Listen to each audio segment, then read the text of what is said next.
જી ward સર્કલના નામકરણને લઈને વિવાદ. કુબેરનગરમાં પૂર્વ ધારાસભ્યના નામના ચોકને ભાજપ કોર્પોરેટરે પત્ર લખીને ચોકનું નામ કમળ સર્કલ કરાવી દેતા વિવાદ. શહેરના પૂર્વ વિસ્તારમાં કુબેરનગર જી વોર્ડમાં આવેલા સર્કલના નામકરણને લઈને વિવાદ સામે આવ્યો છે. આજે નરોડાના ધારાસભ્ય ડોક્ટર પાયલ કુકરાણી અને મેયર પ્રતિભા જૈન સહિત ભાજપના નેતાઓની હાજરીમાં જી વોર્ડ સર્કલનું નામ બદલીને કમળ સર્કલ નામ આપીને ઉદ્ઘાટન કરવામાં આવ્યું છે, જેને લઈને સ્થાનિક નાગરિકો અને કેટલાક ભાજપના નેતાઓમાં નારાજગી જોવા મળી રહી છે.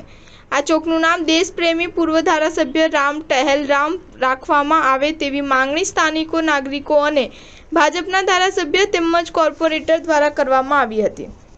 જોકે અચાનક જ વર્ષો જૂના ચોકનું નામ બદલીને કમળ સર્કલ કરી દેવામાં આવતા વિવાદ સામે આવ્યો છે. સરદારનગર વોર્ડના ભાજપના કોર્પોરેટર કંચનબેન પંજવાણીએ જણાવ્યું હતું કે આ ચોકનું નામ રામ ટહેલ રામ ચોક વર્ષોથી છે, પરંતુ મારા સાથી કોર્પોરેટર સન્ની ખાનચંદાણીએ થોડા દિવસો પહેલા જ પત્ર લખી અને આ ચોકનું નામ કમળ સર્કલ રાખવા માટે કહ્યું હતું, જેથી તેનું નામ કમળ સર્કલ કરી દેવામાં આવ્યું છે.